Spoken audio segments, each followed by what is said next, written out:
All right, we'll go ahead and get started. So, good morning, everyone. My name is Anna Hughes. I'm the Director of Trusts with the ARC of Northern Virginia. This morning, we're joined by two experienced professionals, Jerry Hulick with the Washington Group Special Care Planning Team, and Ryan Buck from Financial Freedom Advisors. And they're here to guide us through critical considerations when we're considering financial future for your loved ones. Today's session will focus primarily on planning for the financial future of a loved one with a disability, a very important topic with many factors to consider, from government benefits to legal and financial planning tools. Please note that today's webinar will be recorded and we'll upload it to our YouTube channel. Our plan is to hold questions at the end of today's session. Feel free to type your questions into the Q&A feature, and we'll be sure to answer them at the end of the presentation. So without further ado, Jerry, Brian, thank you so much for both joining us, and I'll hand it over to you all. Anna, thank you so much. We appreciate it. And it's always a pleasure to be able to speak with families in Northern Virginia, particularly, and talk about all the areas of concern.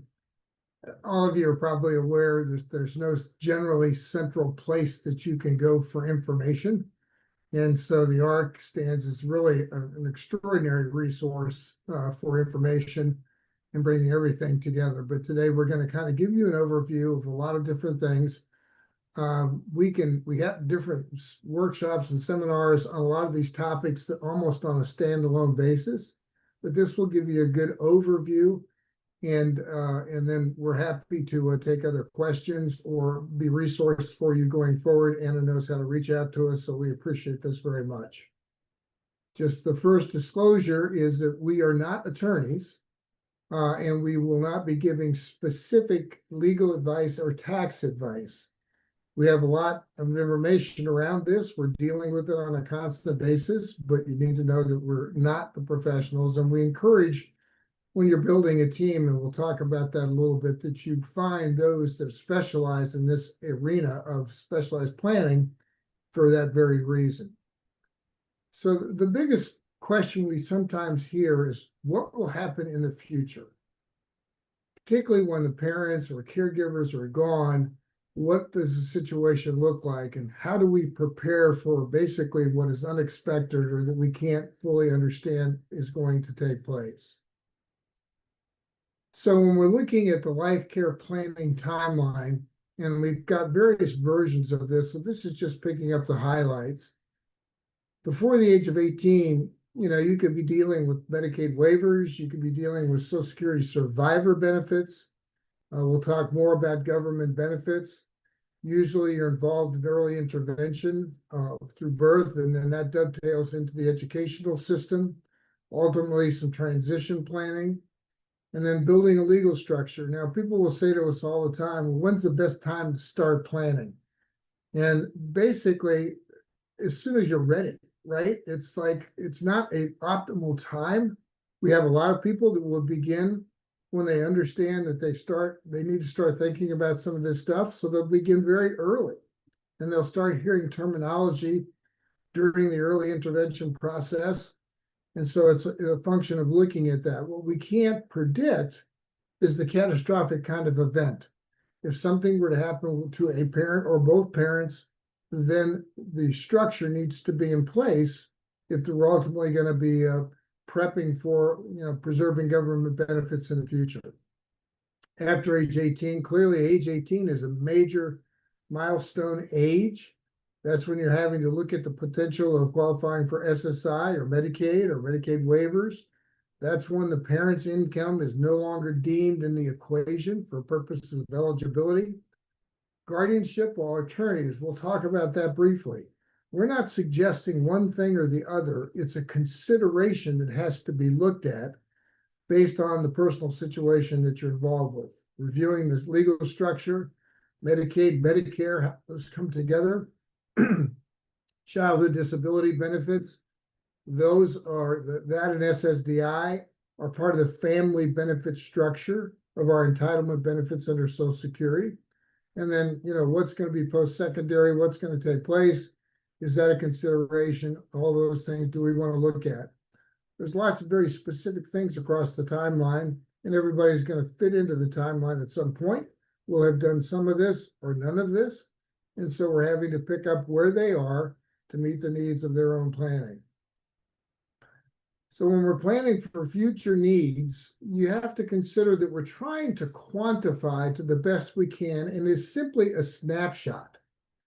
What are going to be the future needs, and to quantify them, we go about trying to at least come in with some idea of what that expense might be and quantify that, knowing it's going to change, knowing it's not static. But these are a few of the things. Are there going to be ongoing medical treatments? Is education in the future going to be a consideration? Skill development, housing.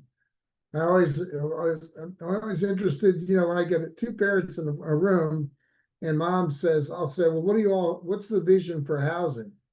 And depending upon the age, but usually it's, well, the vision would be, dad might say independent living if possible. Mom might say, I want my child to be with me the rest of my life. So it just has to be worked out as to what are the priorities. Everything's individual. Then we try to quantify as best we can, recognizing it's a snapshot, and we're really doing somewhat of a gap analysis. And in our role, many of the calls that we get are going to be specific around 2 or 3 different questions, maybe a little bit of guidance, that kind of thing, or we may go through the process where they have a particular need. And so we're going to use a financial instrument to solve that need, whether it be, a retirement situation or life insurance or whatever it may be. So that's one aspect of it. Many times when we're looking at this and we really need to get into quantifying, that's where we might do what would be more of a full-blown financial plan, where we're gathering all the information and really building it into more of a formalized plan. Let me stop for a second and let Ryan speak a little bit, Ryan, about that distinction about a formalized plan and how that might look. Absolutely. Thanks, Jerry. Good morning, everyone. You know, as you can imagine, everyone's situation is different. And so once you really get in, and I think, Jerry, even the next slide really kind of starts to speak to the integration of some of the planning around that, and all the different aspects. And so when you're looking at a financial plan, and this slide kind of breaks it out nicely, and you're looking at family assets and planning, and that's part of that discussion that Jerry was just alluding to there. But what plays into that? Employer benefits, government benefits, and we'll get into some of the details there. And then, of course, Jerry touched on, we're not accountants, we're not CPAs, we're not attorneys, but creating a team really, and the legal planning, kind of the fourth aspect there. And so it's about defining your goals, the priorities, and then figuring out the best way to get there. And many times a financial plan could kind of build out a solution around some of those issues. So when we're looking at this, as far as the 4 focus areas, we're going to take a snapshot of the current situation. What exists in the way of assets?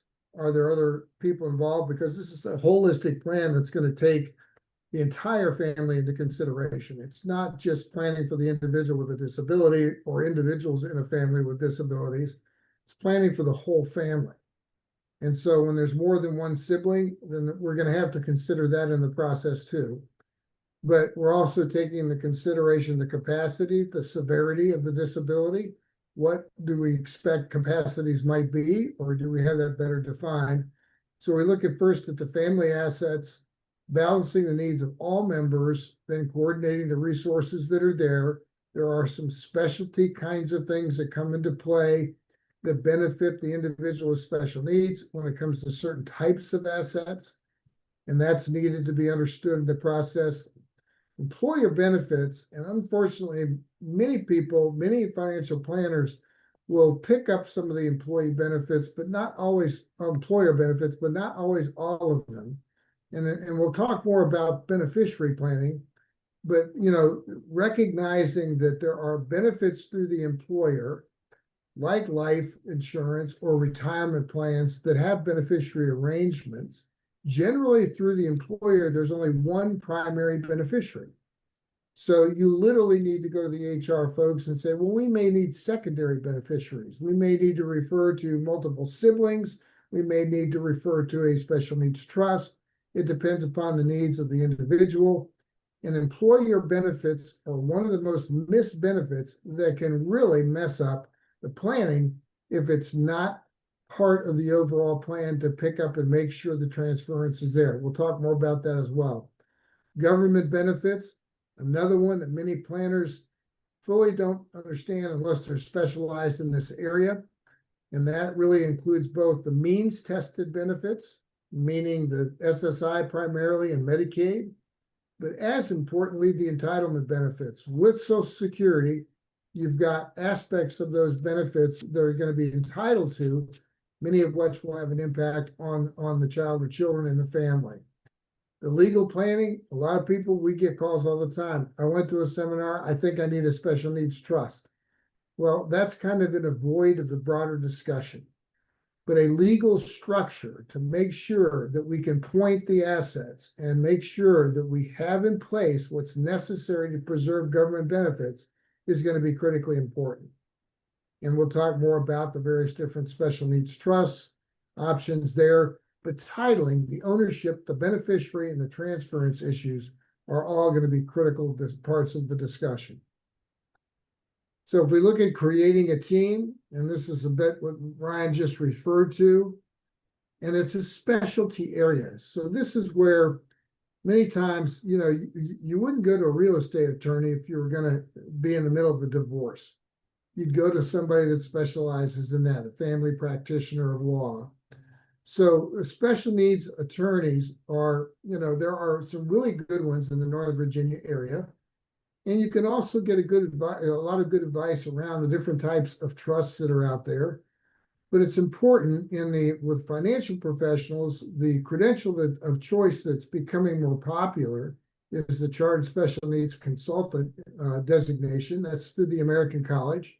That's the same group that certifies COUs and CFPs and those kinds of things.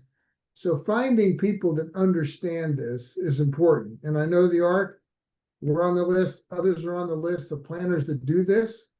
And so it's important that you work with somebody that really understands the issues so that benefits are not missed, entitlement benefits as well as public assistance benefits, and it's integrated into a whole team that's giving us all the best input as to what those needs are going to be and what the rest of the life issues look like.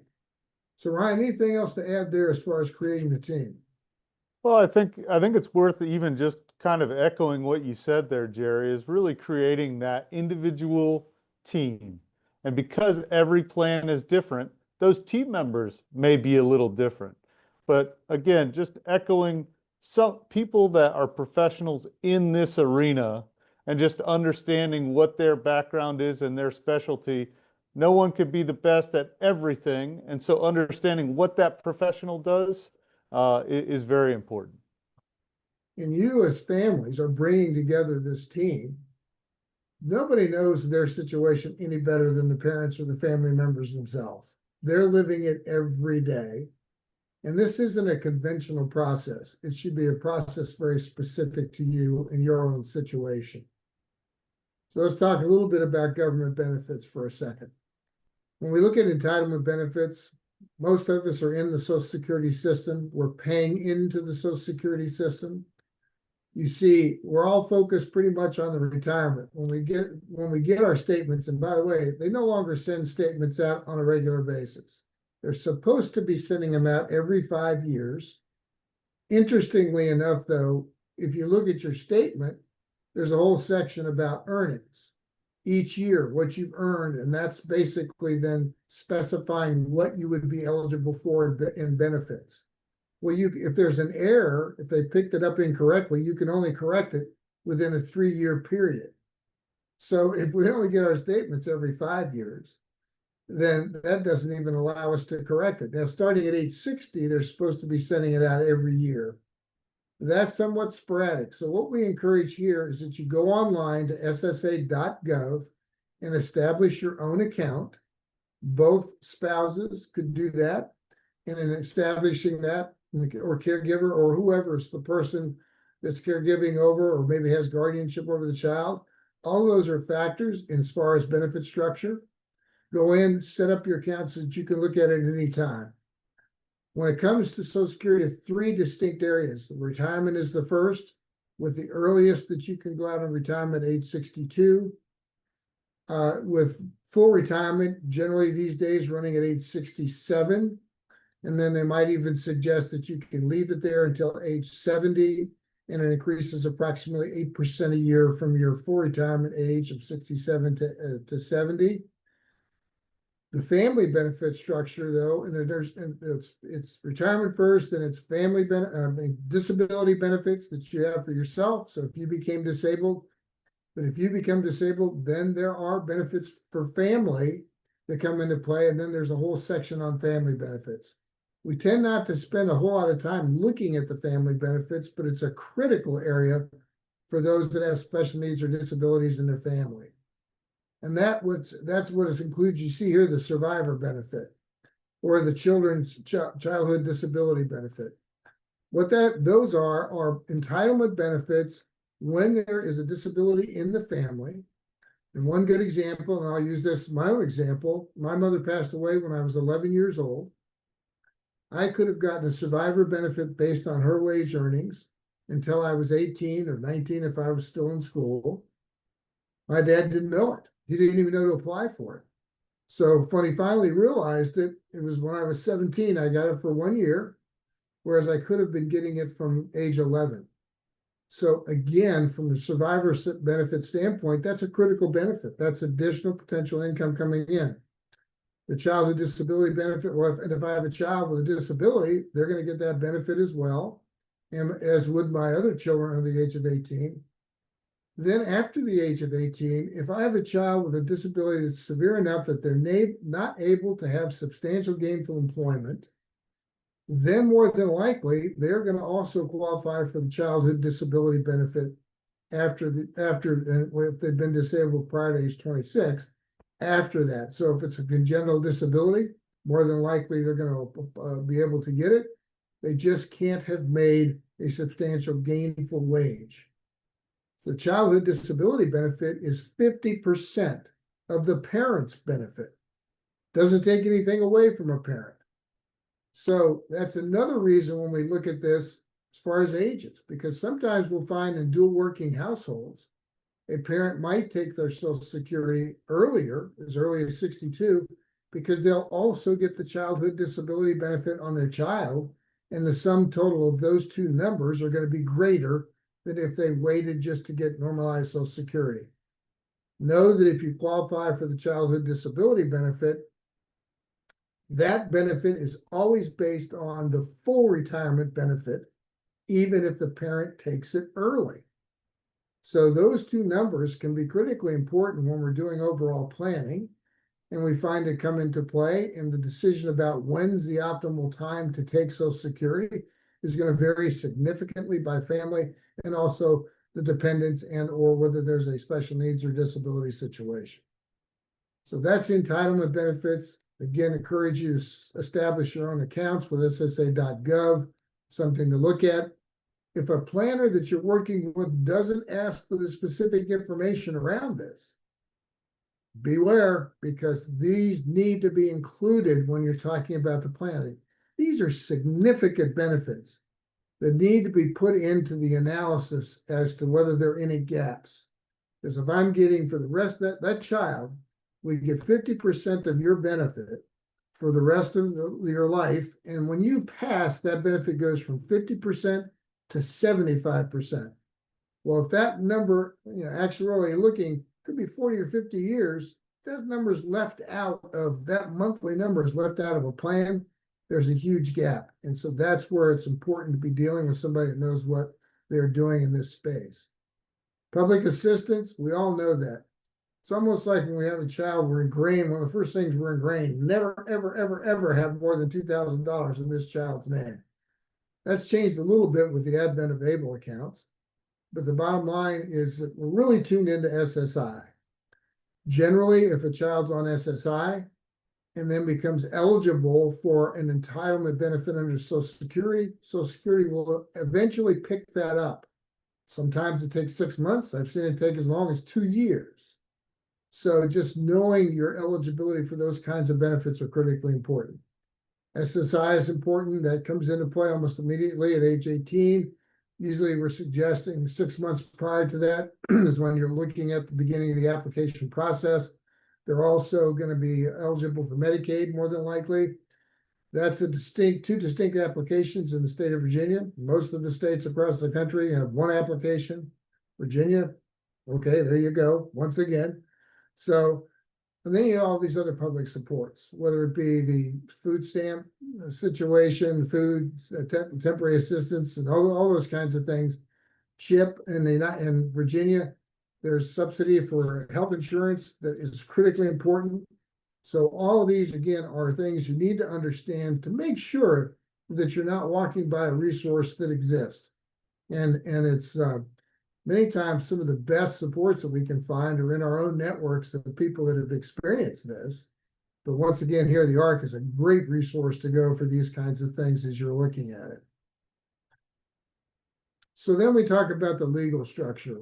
And I think what is important here is that titling is critically important, because the ownership, who owns it, and the means test comes into play if the child with the disability or the individual with the disability is part owner of an account, then that is an account that's going to that's counting toward the means test. So many times we'll see various different things. Many times we don't see the funding of a trust until the demise of the parents. They might have just some seed money or something like that, but they point everything to the trust because the trust entity is its own tax entity. So that's why the TODs and TODs transfer on death. So if I have a brokerage account, I can put a transfer of death on there, and it lists what is like beneficiaries, who's going to be primary, who's secondary, where is it going to pass, how is it going to pass. By listing that, whenever you have a TOD in place, or a POD with like bank accounts, same thing, like a little beneficiary card, listing the first person to get the money, and then some subsequent individuals after that. That could be through basically splitting it up with other children. It could be any number of things, but the bottom line, you're defining it. Whenever there's beneficiaries listed, named beneficiaries, and or the trust name as the beneficiary, TODs or PODs, it avoids probate. And that's one of the things we want to do, is make that probate or situation on death as simple as possible. If done correctly in the state of Virginia, you can also put a transfer of death on real estate, and that directs that process. So you can pretty much get everything for a probate situation out of your estate, streamlining the whole process. And technically, I mean, you know, if you have a bank account, for instance, a checking account, and you didn't have a POD on that, and we're worried about the means test of $2,000, so inadvertently something through a per stirpes distribution spills to the child with a disability, something as little as $2,000 or $3,000 could actually throw that person off of government benefits. So it's important just to know that that's critical, and to begin to look at all the assets to say, okay, how are they titled? What are the beneficiary arrangements? What are the TODs, the PODs? Do they exist? And that's something where time needs to be spent, also based on the characteristic of the asset. Their retirement assets, that's going to be handled a little bit different than if you've like got a brokerage account. So then we talk about special needs trusts. On the right here, you see three organizations: the Special Needs Alliance and the Special Needs Planners, Academy of Special Needs Planners. These are attorney groups, and you can go onto their sites, click on it, and see where there are attorneys. You can also, I'm sure the ARC maintains a list of attorneys they've worked with. We maintain a list also. We generally will refer 2 or 3 attorneys to choose from. You want to get an attorney, first of all, that you're comfortable with. That's true of anybody that makes up this team. You got to be comfortable. You got to be able to say, okay, we got to talk about what we want to talk about, and not be worried about reactions. NALA, which is the Academy of Elder Law Attorneys, they're used to the estate planning. They're used to Medicaid issues. but generally we're referring to the Special Needs Alliance or the Academy of Special Needs Planners. Then those are going to be those helpful to do it. Guardianship issues, again, to decide what's going to take place. We'll talk more about that in a minute. Successor caregiving. What slows down the process in so many cases is who are the successor caregivers going to be. The assumption that it's going to be a sibling, that's one assumption. That's not necessarily the appropriate assumption. There has to be family communications around that.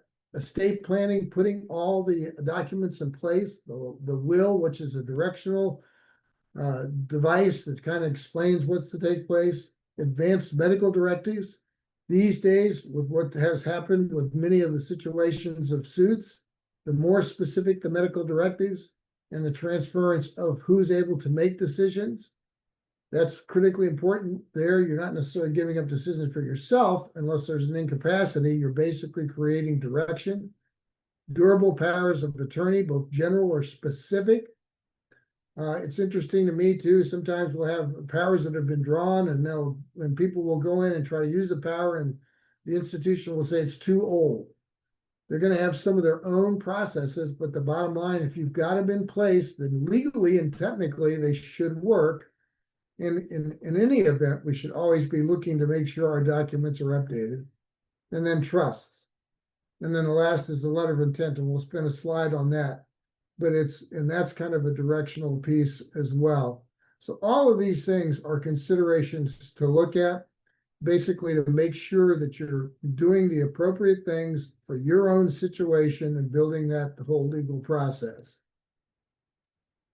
So again, reviewing beneficiaries, that's going to be a very critical piece as a part of this overall structure. And as we said earlier, you don't want any asset to transfer over. You need to have communications even beyond, because if an inheritance comes in and it goes directly to the individual, that can create a problem. So Ryan, why don't you talk more specifically about the importance of these designations and transference?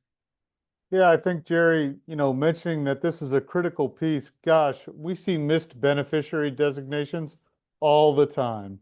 And so you could have all the legal structure in the world and a financial plan and all those things, but if your assets don't point to the proper place, then what has really been achieved?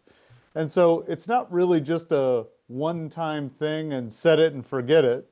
As you review your plan and as things change over time, you want to make sure that not just the structure is in place, not just the financial plan, it may be an estate plan. There may be things in place based on qualified and non-qualified accounts and all those kinds of things. The key is making sure that those beneficiary arrangements are pointing to not just at the primary level, but contingent and sometimes a tertiary level if there's that much complexity in the plan.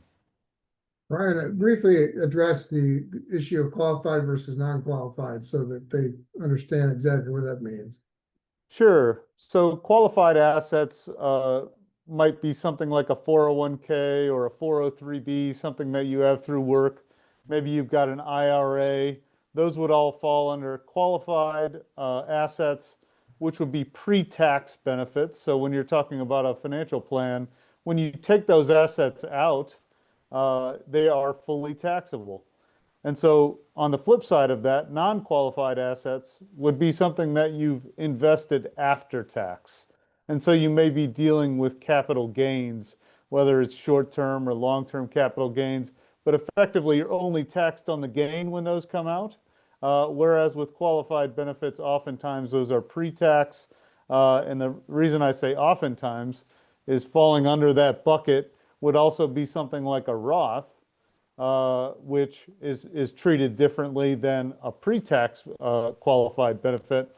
But again, just understanding the different tax characterizations of these buckets of money is effectively what I was referencing there.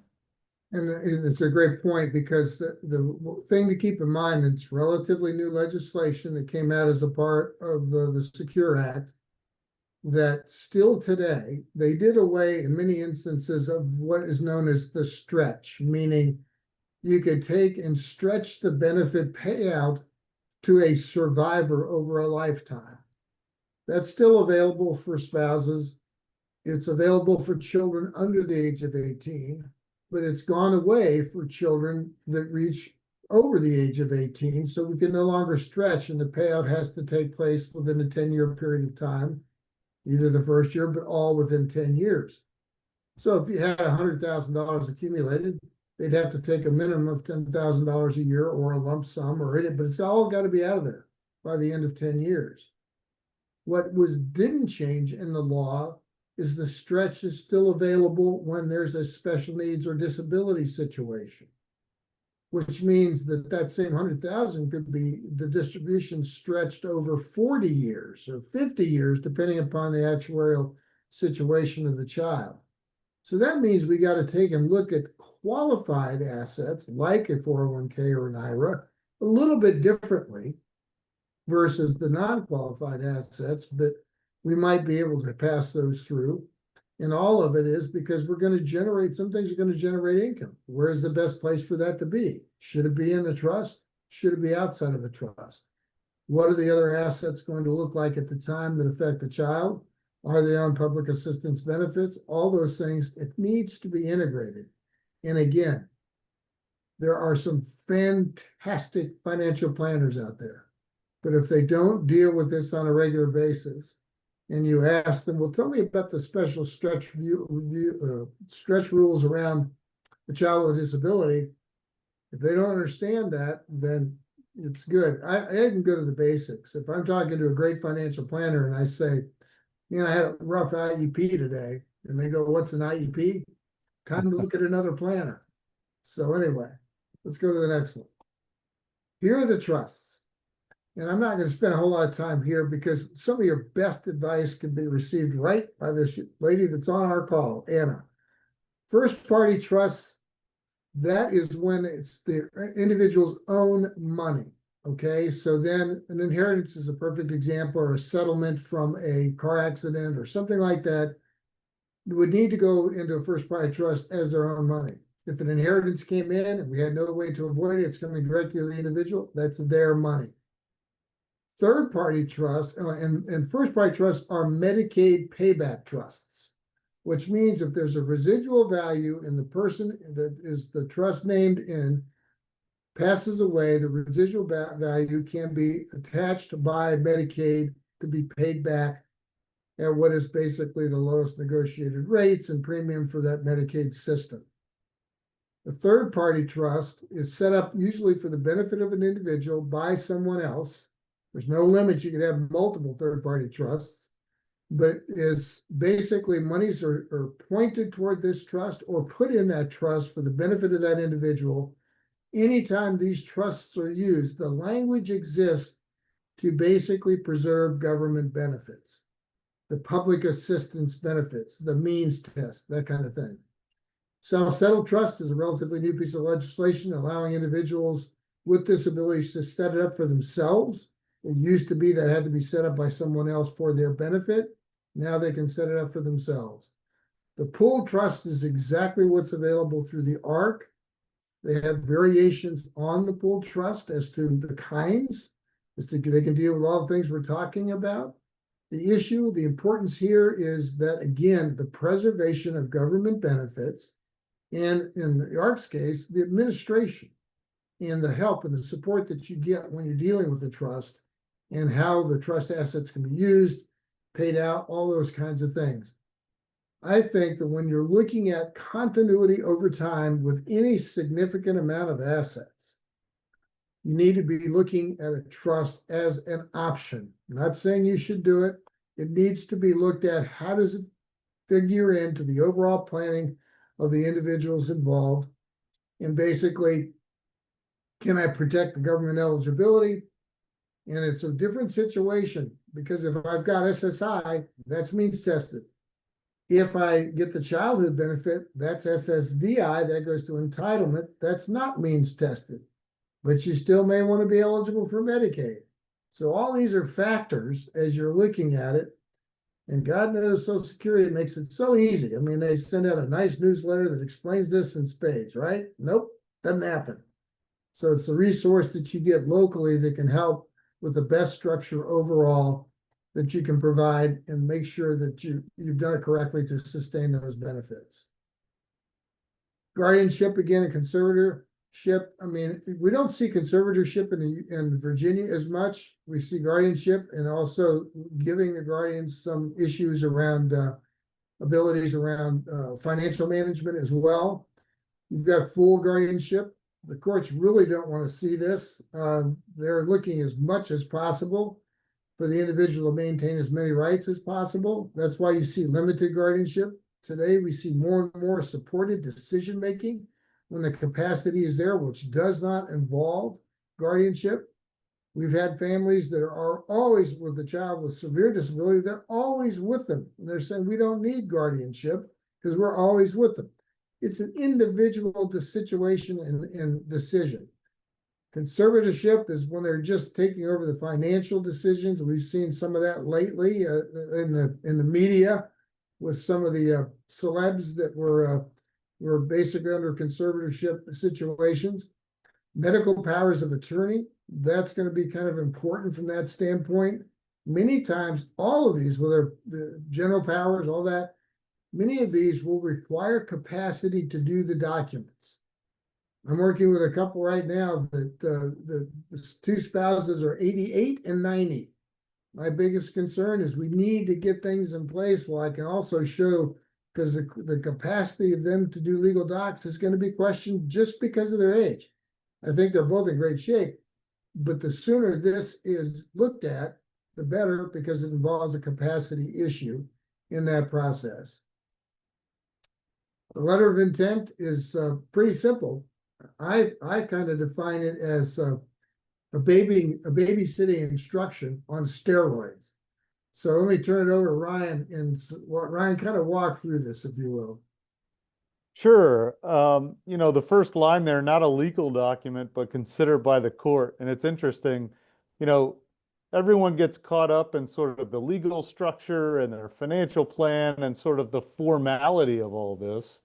But at a real granular level, the person who's spending all the time with the child or adult, you know, that has the disability, they know the details of what's happening there, right? And so think about every little thing that's going on in that child's daily life or that person's daily life. And that's what goes into this letter of intent. And so it could be something like, gosh, they don't like shirts with tags on them, or they have to eat a certain thing at lunchtime, or they have to go to a sporting event once a week, which is something that I've heard Jerry talk about a client and can kind of extrapolate there. So the letter of intent really kind of takes it to that granular level, and that gives you an idea of the purpose there. And again, the courts will use this if everything else is silent, where there are no other documents or anything, the courts would use this for guidance. I have to tell one story. I was doing a workshop, and we were talking about letter of intent. I had a young man with a disability raise his hand, and he said, would you please tell my parents I do not like broccoli, and I want that in my letter of intent. So that's how specific it can be as far as giving direction. Parents know what's going on generally. Siblings see what's going on. They may not know the specifics about how it works. Anybody looking in from the outside can't begin to relate. And I kid all the time when it comes to these meetings that, I thought we had one on the family. Wait a minute. Well, these family get-togethers that we get everybody talking and being transparent, because everybody's thinking about it, right? Whether we've had the conversations with siblings or other family members, there needs to be an integration, even generational integration. If grandparents are wanting to support or do certain things, then that needs to be captured so that we know how that fits into the situation. So, all right, we're going to talk briefly about ABLE accounts. This came into being in 2014 under the Obama administration. The first ones really didn't begin to emerge until about 2016. They're all done on a state level. There are 48 across the states. Virginia has 2, where they have one called ABLE Now, and then they have the Able America. Able Now is generally the ones that we would recommend because it comes with a debit card, whereas Able America is just more for accumulation if you don't see its use. Virginia, again, what you see here is right now, if the disability onset was prior to the age of 26, you're eligible. You can be 35, but if the disability onset was prior to 26, you're eligible. Lots of confusion around that. And beginning January 1 of next year, the age becomes 46. We have to thank our veteran and wounded warrior groups because they're the ones that really pressed on this so that more of our wounded warriors can be covered for Able accounts for tax-free accumulation. In the account, it accumulates on a tax-free basis, modeled after College 529 plans. And in the state of Virginia, again, it can be used for any qualified disability expense. I come back to that. That was a concern for a lot of people. A lot of people did not involve because they said, okay, there's no way this could be real, that I'm going to be able to avoid my means test and be able to accumulate money for my child. But it is real. And right now there's $2.4 billion of assets sitting in Able accounts with over 200,000 accounts in place. Unfortunately, there's 8 million people eligible. A lot of people have not done this for any number of reasons. So non-qualified distributions might be subject to a penalty. But let's talk about qualified versus non-qualified. Any expenditure that directly benefits the person with the disability, who is the sole beneficiary, there's only one account per individual, any expense is going to be a qualified expense. So the expansion of what the qualified disability expenses has been expanding. They're getting more and more different ways that we can benefit that child. But I always use one good example. Can the child go out and buy something for themselves, or the adult go out and buy something for themselves? Yes. Can they go out and buy gifts for their entire family? No, that doesn't benefit them. Can I go on a vacation and take an attendant care person with me? Yes. Can I go on a vacation and pay for my whole family? No. So those are the things, if you just say, does this benefit the individual directly? Then that's the important part. Funds in the Able account, again, are not going to affect benefits and eligibility. So you can accumulate funds in a Able account and it's not going to affect the means test. What you see here is ablenrc.org. We also have, and that's a resource center where you can go in and actually do comparisons, side-by-side comparisons of the various Able plans. Virginia has got one of the largest plans in the United States. It's also being used nationally when there is no state tax deduction. So that's the first thing to look at. Is there a state tax deduction in your state? Virginia has a $2,000 per donor, per donor deduction, unless you're over 70. If you're over 70, there's no limit to the state tax deduction. So a great place for grandparents, particularly to donate money for the benefit of that child, is to an Able account. Here you see 2025, the amount that you can put into it is $19,000 a year. That could come from 19 different people, could come from one person, 19,000. There's an additional 15,060 that can come from wages of the individual. That's after tax, it's been taxed. They're just putting in part of their wage money. In the state of Virginia, it's $500,000 is the upper limit for anybody that's in it. If you're in SSI, what you see there is you can go up to 100,000, accumulate up to 100,000, and then it will suspend SSI. But two things are happening. There's legally now we can move money from an Able account into a special needs trust. So when we see people now, this has been in effect 10 years. We just went by the 10-year anniversary. We've got people starting to hit the 100,000, toward the 100,000. We move some of the money out of the Able account into a special needs trust to stay within the limits and not impact on SSI. If you're on SSDI, or the childhood benefit, there's no means test. You could be upwards of $500,000 accumulating on a tax-free basis. As we start to get to those maximum limits, we can move the money again. We can move from S&T over to Enable if we want to transfer some funds, or we can move from Enable into an S&T. We also know that we can move from a 529 college plans, because many people had set up 529 plans when their kids were younger, not knowing the situation. We can move from a 529 college plan over to an Enable account. And again, subject to the $19,000. If there's more in there, that means we incrementally move it over time. All of that is very important from the standpoint of this is a instrument to use. It can be used more as an accumulation account or as a spend account. It comes with a debit card. SSI can now be assigned directly to an Enable account. So all of those are things. Many times people are reimbursing themselves for room and board or reimbursing themselves for other expenses from the rep payee account. You can keep that in place. Any balances that are there, move to Enable accounts so that you never run afoul of the means test. Or you can just have the SSI go to the Enable account and reimburse yourself out of the Enable account. So there's lots of structural things that this is really watershed legislation that comes into play to help us manage to the lifestyle of the individuals involved. Also, one last thing about Enable. Recently, I talked to legal counsel at the Virginia Enable Now, and what we're seeing is many people will have second to die policies that are going to fund their special needs trusts. And it may be inside the trust or it may be many times outside the trust because they might have multiple beneficiaries. But whenever the insurance solely benefits the child or includes an irrevocable beneficiary arrangement benefiting the child, then that premium could be run through the Enable account and paid for.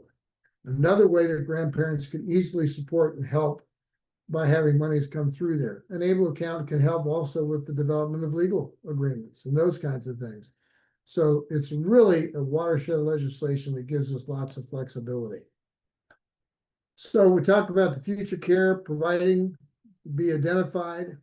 We said that, again, one of the areas that really slows things down are who are the successors, who's going to come into play when the parents or primary caregivers are no longer around. And then hosting the family meeting. And I kid about this family meeting. I used to say we could run a webinar on spousal communication, because many times one spouse is doing a bunch of things and the other spouse is doing a bunch of things and they never get the opportunity to share what they're doing. But this is an opportunity for everybody to be on the same page, for everybody to see the primary issue. Maybe not as detailed, not as technical, but be understanding what that letter of intent is as guidance. Understand the legal arrangements, understand where they go for support. Ryan, again, let's talk the criticality of this.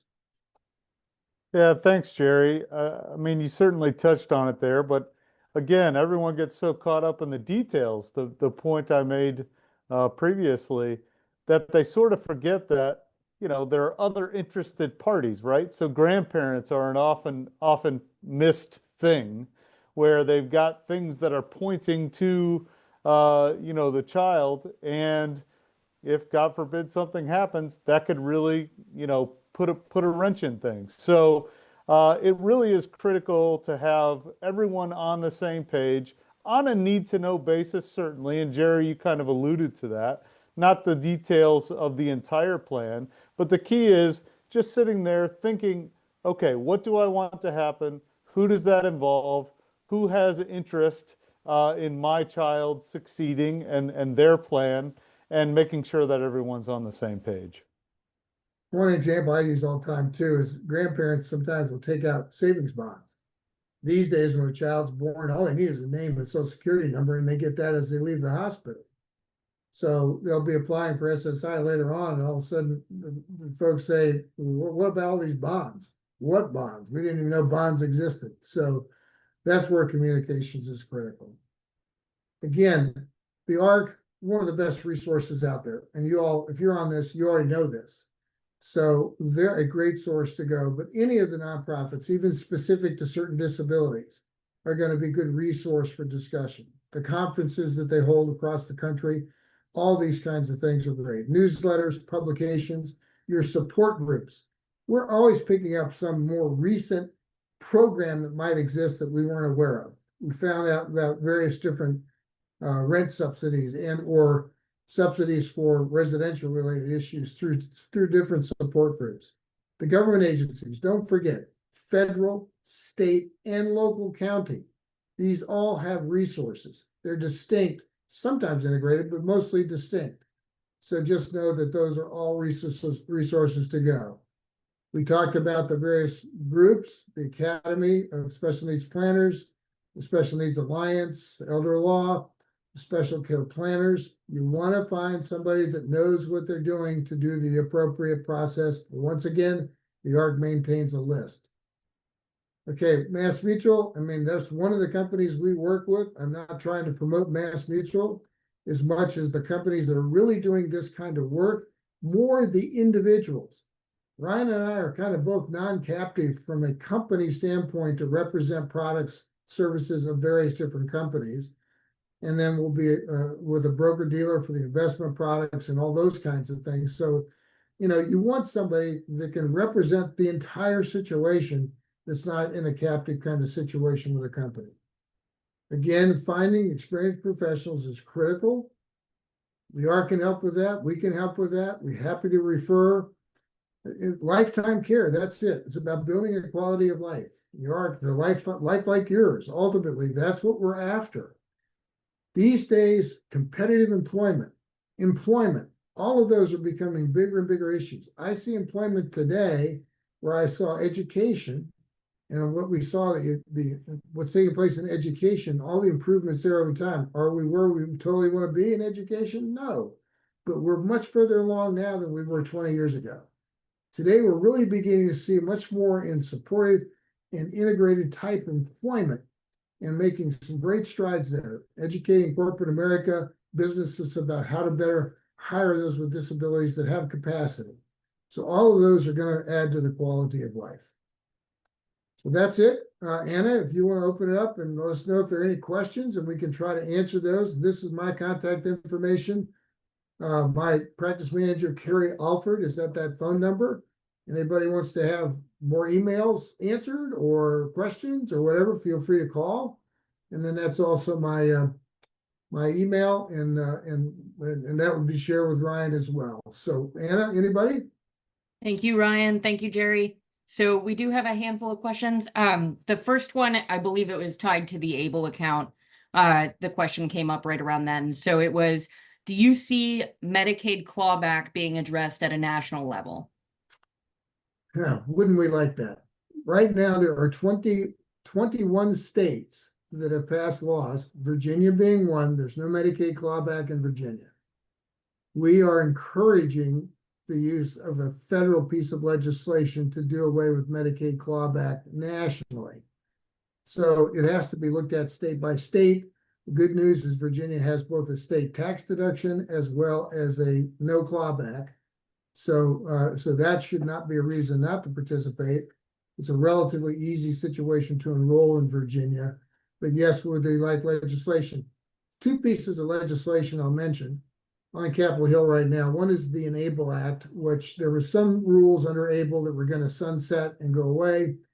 The Enable Act basically sustains those on infinitum, and that's going to continue. That includes the transference of 529s, things like that, college plans. And then there's also pending legislation that integrates ABLE into retirement plans as a kind of a sidecar, meaning if a person is on any sort of public assistance, they can't do matching or voluntary in a retirement plan. So many times these individuals have to opt out of the retirement plan, or it could be a means test issue. If ABLE, the legislation is on the Hill now and it's in committee, but is in legislative bill form. If that passes, ABLE would be an option for those that are not able to accumulate in a retirement plan. They can do ABLE instead from the employer and have the employer get the state or get a tax deduction for it like they would with a retirement plan. Most legislation we see on the Hill favorably expands possibilities to those with disabilities. when we've seen adjustments to Social Security, most of those adjustments do not impact the disability side of Social Security. So, would we like legislation? Yeah. So all of you want to call your legislators at a national level on the House and Senate and say we need legislation nationally, that would be another piece of watershed legislation. I'll stop there. Anna? All right, so next one I see, how important is it to have a CPA tax person who is deeply versed in tax issues versus the family's regular CPA, and ask them to research topics based on what we as caregivers know? Great question. We've identified maybe three. It's harder to find CPAs. Generally, those that are doing work in this space have family situations of their own, and that's why they've come up to speed more so.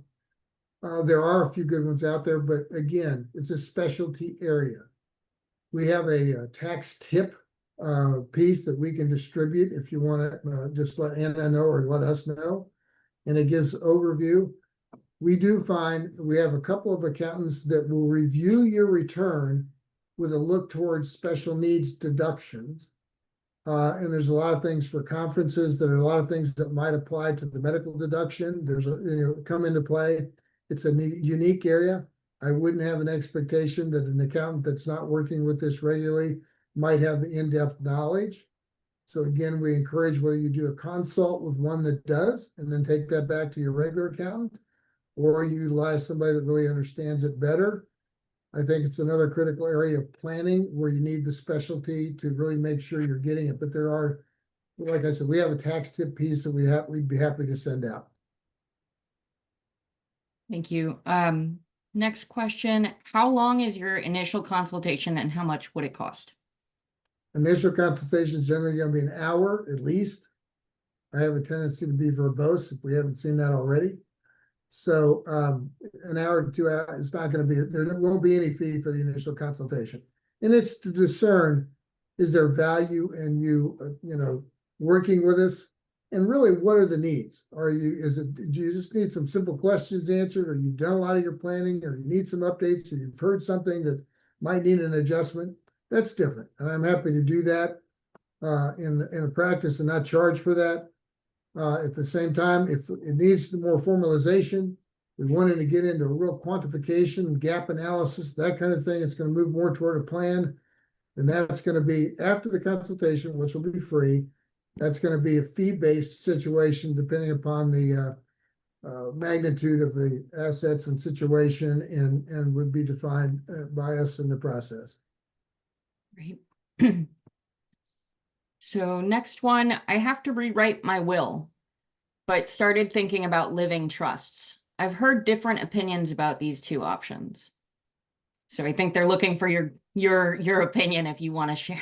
Yeah, remember I said no legal advice, but bottom line, in my mind, my personal opinion, with the exhaustive use of TODs, PODs, beneficiary arrangements, and TOD for real estate in Virginia, most of probate can be avoided. So a living trust, in my mind, is slightly less important. I have some attorneys, though, that still use them regularly because they feel that's the way to go, because that has continuity if something were to happen with trustees. And many times people will have multiple pieces of real estate, maybe rental properties. That more speaks to a living trust. So it's really, the trust gives you continuity. And so it's not one way or the other. I would still exhaust everything I could under TODs, PODs, and beneficiaries, even if I were dealing with a living trust, just to avoid as much. I've got several people right now, and I've settled several estates in both Fairfax, Loudoun County, Stafford County, and the exact nature of settling an estate is a total pain. So the more things I can get out of that estate through TODs, PODs, the easier the settlement of that estate's going to be, whether there's a living trust or not. The living trust can continue to live with successor trustees, or a living trust could be terminated on the death of the primary trustees. So that is really kind of giving you an overview with a non-specific answer where you need to get the legal advice best for your situation.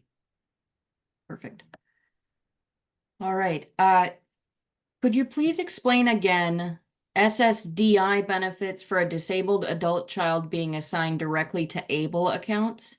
Do you mean this is transferred from the rep payee account to the ABLE account? Also, can you describe the provision you mentioned for those over 70 years of age who want to contribute to ABLE account? Okay, that's basically in the rules themselves. The over 70, it basically states there's no limit to the state tax deduction. So for an ABLE account, it's $2,000 for the typical donor. After the age of 70, there's no limitation as to the size of the deduction or the gift. Subject, obviously, to the $19,000 maximum. Help me again, what was the other question? Can you please explain again SSDI. SSDI? Yep. The SSI is the only thing that can be assigned directly to an ABLE account. Then you would go to the SSI folks, and that's where you establish it with the help of the ABLE people. And it's a direct deposit coming directly over, no longer coming to the rep payee account. SSDI, they don't allow that yet. So if they're on SSDI, that has to be received. There's no means test there. So technically SSDI doesn't have to go to a rep payee account. So really two different things. SSI being public assistance, SSDI being under the Social Security entitlement system. And so again, the best way to set it up is depending upon whether you're reimbursing yourself or not for some expenses and ease of administration. The thing that's nice about ABLE is if you've got the debit card with ABLE now, you've got that immediate record keeping process that's taking place with every distribution that happens. So that's a discussion that's almost individual in nature as to the best way to set it up based on what's going on now. All right. Next one. Have you seen successful examples of a family engaging a professional individual or organization to be the disabled young adult's on-the-ground advocate and care coordinator after the parents are either gone or no longer able to serve in this capacity, along with a team of siblings and or other friends, family members providing broader oversight, perhaps as some sort of micro board? That's a great question, and it's very, very difficult to answer because each situation is going to be very different. I have found historically somebody like the ARC and the work that you all are doing, you probably encompass more general supports than we see with the typical situation with trustees. If I go to Wells Fargo, for instance, to use them as for my trust management, I don't think I'm going to get the same hands-on understanding and result that I would get from the ARC as an example. There are some professional trustee groups. There are some professional caregiving groups. There are people that do care analysis that are out there in the marketplace. I'm not going to necessarily. It's a comfortability issue. Much of it dependent upon the own personal situation. The more severe the disability, the more difficult the issue. The greater the capacity in some respects, there's issues with that too. Because that means that individual's out in public, maybe on public transportation. If they're vulnerable, then that creates their own issues. So we sometimes will refer different groups, but I really don't recommend it recommend a particular one because it's just going to vary by the situation very, very much and very completely. And that's where I think the family meetings and the discussions are critically important because whether they're legally in the situation, they may be advisors. They're going to bring some personality to the process. Sometimes it might be co-situations, with an institutional trustee with a special needs. But the caregiving issue, you almost have to separate in some instances. It's all integrated effectively because it all affects each other. The financial issues is a little bit different than the life issues. And those are the things that we need to be dealing with and know what we have in succession. And what are the responsibilities going to be? Where can we get the resource? We see more and more groups now, caregiving types of groups that are assisting in caregiving. But attended care, anybody's dealing with attended care, we know that is difficult. It's hard to keep people. They turn over constantly. So, that one's not an easy answer, and it's very difficult to just say, well, here's your panacea, because it doesn't exist. Thank you. Next Perfect question. non-answer. Right. So the next question I have up here is, could you please clarify 50% of Social Security benefits? All right, so if you qualify, the child qualifies for childhood disability benefit. And when asking, that's what you have to use, childhood disability benefit. That's what it's called. If you go on the site, ssa.gov, and put in childhood disability benefit or children's disability benefits, there's two good brochures that explain a lot of this very nicely. I have to say the Social Security site's pretty good from the standpoint of getting resource, but you got to be able to decipher it. But the SSI, okay, that's SSI, that's public assistance. Now I move over and I'm on SSDI. Okay, I could be a person with a disability, a child who's worked, Did Lake, Service Source, Melwood, whatever. They've worked. They've been gaining a wage on their own. They're disabled. Once they have the appropriate number of credits or quarters, and you can get that for a younger person as early as 6 credits, then they might qualify for SSDI on their own earning record. Separate of that, if a parent, 3 life events, premature death, disability, or they make it to retirement, if the child hasn't been able to make a substantial gainful wage, today it's basically defined at about $1,640 or $60, I think, a month. If they haven't been able to do that, they're making lesser wages, then they're going to qualify for the childhood disability benefit, which is 50% of the parent's benefit. But the child benefit is based on the full parent retirement. I mean, they're age 67. So even if they took it at 62 or they waited till 70, the childhood benefit's based on the full retirement benefit of that parent. So if you look at the Social Security statement, you see what it is going to be at full retirement, usually these days 67, it's 50% of that. Once that parent passes, it becomes 75% for the rest of that child's life. Great. Thank you, Jerry. So one more I've got, to be able to claim Virginia state deduction for the ABLE account, do we need to have an ABLE account with a specific institution? The ABLE accounts are all done through the state. So you go directly to ABLE Now, and you'll enroll in that. It has both guaranteed sides for payouts, and it's also got investment if you start to accumulate money and you want to put part of it into an investment account. You can't go to any institution. Virginia, you go to the state plan, which is basically our own plan in Virginia. And you can see parameters, if you go and look at it, there are parameters around contribution levels, 19,000 being the maximal in a yearly basis, plus the 15,060 for wage. So you can do that, and that can come from many sources. We're limited to $2,000 unless you're age 70, and that'll be on the ABLE account materials as well. Great website, great resource, toll-free number if there's any questions, or I'm sure you can call us or others so we can help you look at it, but it's not that difficult. I've seen people get in there and get enrolled within 10-minute period of time. It's very simple. So don't be intimidated by more paper. This will be one of the more simpler applications you ever do. If they're on SSI or SSDI, it's an automatic. If they're not, you might have to show some medical backup that they're eligible, that they've got the diagnosis prior to the age of 26.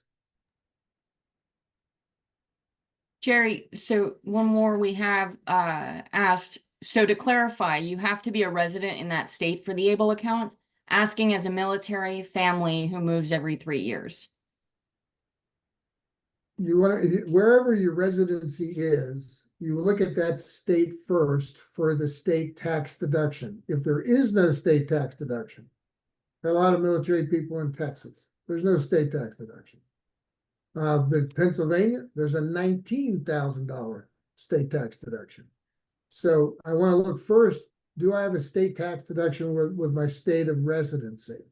Now, if your state of residency changes, you don't necessarily have to change the ABLE unless you get a different state tax deduction.